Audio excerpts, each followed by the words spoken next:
अब beauty corner में आप पाएंगे home decor and art effects, god idols, wall piece, metal art and wall clocks, flower pots and artificial flower plants, latest collection of crockery, stylish range of purse, toys section, packing items, hamper articles, fully air conditioned showroom, lift facility के साथ Vaidya arena, first floor near Digambar Jain मंदिर, बालाघाट। आगामी वर्ष 2027 मध्य प्रदेश में चुनावी वर्ष होगा, जहां त्रिस्तरीय पंचायत चुनाव के साथ ही निकायों के चुनाव भी कराए जाएंगे। अमूमन प्रदेश में पंचायत चुनाव की सरगर्मी के साथ ही चुनाव का माहौल बनता रहा है। प्रदेश सरकार एक देश एक चुनाव के संकल्प के तहत दोनों ही चुनाव एक साथ करा सकती है, जिसकी प्रबल संभावनाएं भी हैं। प्रमुख राजनीतिक दल अभी से चुनावी तैयारियों में जुट गए हैं।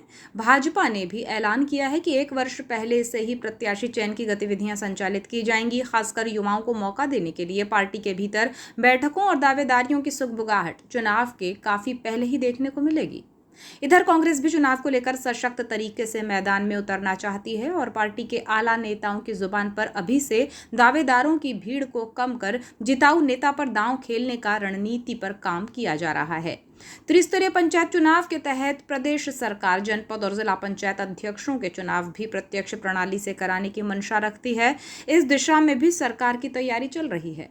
मध्य प्रदेश में पंचायत चुनावों से ही असली चुनावी माहौल बनता है। वर्ष 2010 के बाद 2015 और फिर 2022 में पंचायत चुनाव हुए हैं। कोरोना काल की वजह से 2020 में त्रिस्तरीय पंचायत चुनाव होना था, लेकिन 2 वर्ष का अतिरिक्त समय लग गया। इसी दौरान निकाय चुनाव भी निकट आ गए और आगे पीछे ही दोनों चुनावों की तैयारियां चलती हैं।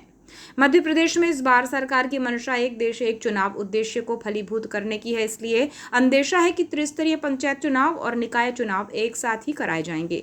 निकाय चुनाव की बात करें तो बीते चुनाव में अप्रत्यक्ष प्रणाली के तहत चुनाव संपन्न हुए थे, जिसमें पार्षदों द्वारा अध्यक्ष का चयन किया गया था। इस आदेश को मोहन यादव की सरकार ने फिर से पलट दिया है और इस बार जो चुनाव होंगे वो प्रत्यक्ष प्रणाली से जनता द्वारा अध्यक्ष निर्वाचित कर पूर्ण किए जाएंगे।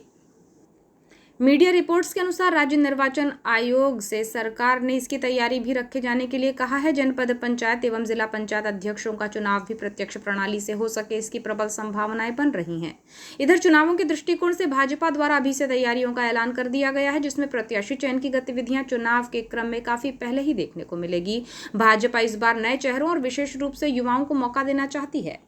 इधर विपक्षी दल कांग्रेस भी निकाय और पंचायत चुनावों के जरिए अपनी ताकत को मजबूत करना चाहती है।